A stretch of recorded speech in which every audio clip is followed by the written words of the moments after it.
কাঁচা আম দিয়ে আচার বানাবো। বাজার থেকে কাঁচা আম নিয়ে আসলো 5 কেজি, বড় বড় আছে। আমগুলো অনেক টক, সেই জন্য আচার বানাবো। অনেক সুন্দর সুন্দর সবুজ সবুজ, দেখে ভালো লাগলো। এখন সবগুলা ছুলে নিব। ছোলানো হয়ে গেছে, বড় বড় সবগুলা, দেখতে অনেক সুন্দর লাগে। এখন মেশিন দিয়ে সবগুলা কুচি কুচি করে নেব। দেখেন সবগুলা করা হয়ে গেছে। যে জিনিস দেখতে সুন্দর, সেই জিনিস খেতেও মজা, অসাধারণ। এখন এগুলা একটা পাতিলে নিয়ে নেব। আলুর মতো কুচি কুচি করে মেশিন দিয়ে করে নিলাম।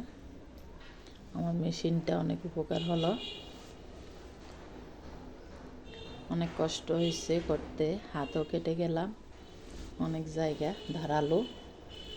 এখন লবণ দিয়ে দিব স্বাদ মতো, দিয়ে দিব চিনি পরিমাণ মতো।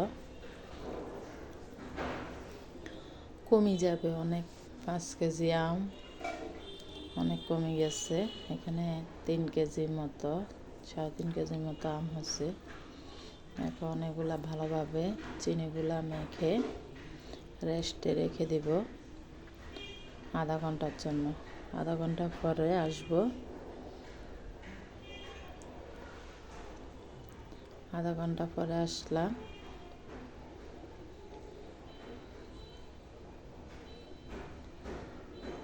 এখন কমে গেছে অনেকগুলা। এই যে দেখেন পানি উঠে রয়েছে, চিনি থেকে শিরা হলো। এখন চুলার উপরে বসিয়ে দিব, আস্তে আস্তে লাড়তে হবে।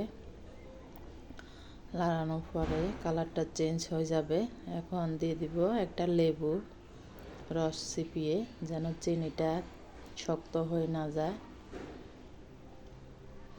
এক হাতে করতেছি, সেজন্য এলোমেলো হচ্ছে।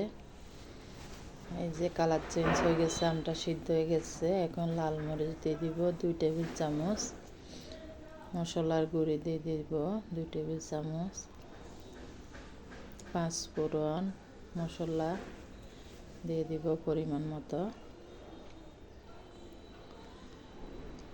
এখন ভালোভাবে মিক্স করে নেব।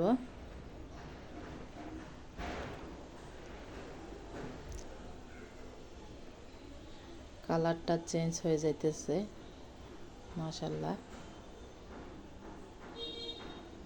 দেখতে অসাধারণ। এখন একটা দিয়ে দিব ম্যাগি মশলার প্যাকেট, স্বাদ বাড়ানোর জন্য।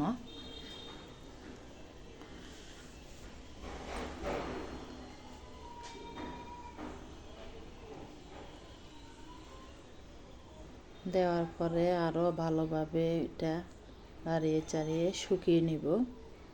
দেখেন মাশাআল্লাহ, অনেক সুন্দর হয়ে গেছে। নামিয়ে ফেলবো।